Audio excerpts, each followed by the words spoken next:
Every physical property of the world, from the rigidity of a diamond to the boiling point of water, is determined by how atoms connect. And modern chemistry dictates that these connections, these molecular structures, are governed entirely by wave mechanics. In the 1920s, physicists like Erwin Schrödinger derived equations that perfectly calculated the exact wave mechanical reality of a one-electron system, like a single hydrogen atom. But look at what happens when we try to apply that math to a real molecule. This is the Schrödinger wave function for water. The moment you introduce a second electron, the electrons repel each other dynamically. Their positions become interdependent. The math highlighted here in red rapidly spirals into a computational impossibility known as the n-body problem.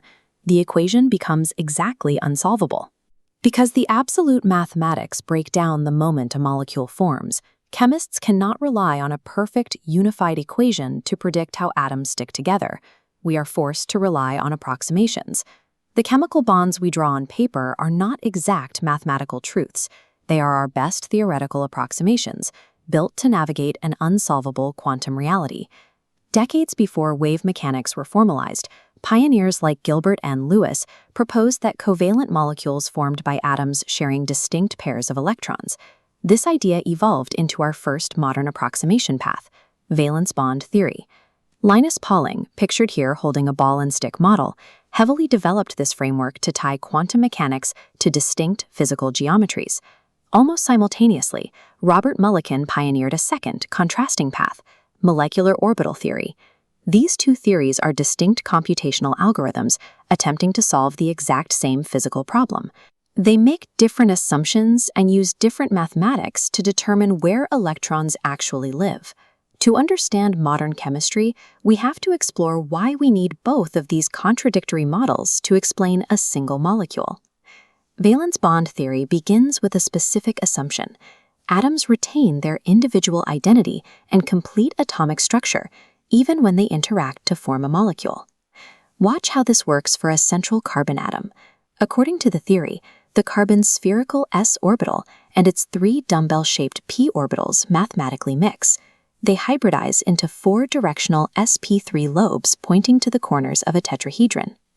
Now, as four hydrogen atoms approach, their simple spherical orbitals physically overlap with the tips of those carbon hybrids.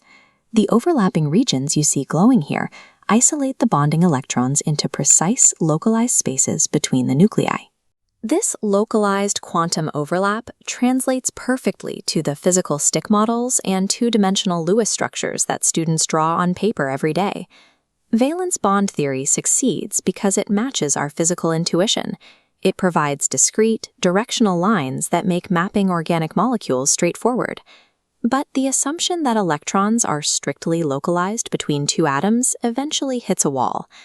Consider the polyatomic nitrate ion. Empirical data proves that all three nitrogen-oxygen bonds in nitrate are exactly identical. They have the same length and the same bond energy.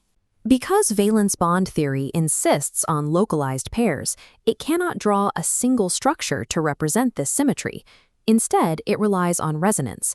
We are forced to draw a double bond that rapidly flickers between the three different oxygen positions.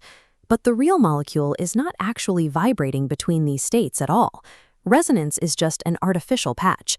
It is a mathematical workaround required to fix the flaw of assuming electrons are strictly localized between two atoms. Molecular orbital theory approaches the problem by discarding the concept of individual atoms.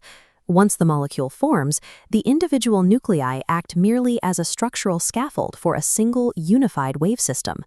Instead of bringing whole atoms together, this model uses the linear combination of atomic orbitals. It calculates entirely new regions of space for the entire molecule, based on orbital symmetry and energy compatibility. Let's revisit methane. In this model, the central carbon doesn't hybridize. Instead, the four outer hydrogen orbitals form a collective, symmetrical group. This entire group wave interferes with the central carbon orbitals to create complex orbital clouds that cover the entire molecule simultaneously. When we apply this whole system mathematics to the problematic nitrate ion, the resonance paradox vanishes. As the clunky resonance model shatters, this 3D computational map shows the result of the delocalized math. It displays a single continuous pi bond spread evenly across all 4 atoms, establishing a fractional bond order of 1 1/3. By abandoning the intuitive sticks between atoms, we find the true wave mechanical reality. Electrons are delocalized across the entire symmetry of the molecule. Molecular orbital theory is more accurate to physics. It correctly predicts magnetism and electronic excitation. Yet, valence bond theory remains crucial for tracking functional groups during organic reactions. Today, computational chemistry bridges these models through the use of natural bond orbitals, or NBOs. An NBO analysis uses the rigorous whole-molecule wave functions of MO theory to calculate the localized bond populations characteristic of the VB model. The two views merge into a single, unified computational rendering. Chemists no longer have to choose between visual intuition and mathematical accuracy. Modern software allows us to extract localized chemical behavior directly from a delocalized quantum reality. These quantum rules scale far beyond simple gases.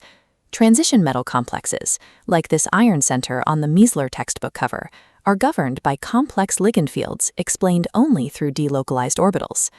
And when we scale this logic up to billions of atoms locking together in a solid lattice, the very idea of a localized bond disappears. In this diagram, individual molecular orbital levels multiply so densely that they merge into continuous bands. This scaling is what gives rise to the properties of metals and semiconductors. The rigid lines we draw on paper are symbols for a deeper, emergent topology. A chemical bond is a complex physical property dictated entirely by the interference of quantum waves, existing in everything from a simple gas to a solid block of metal.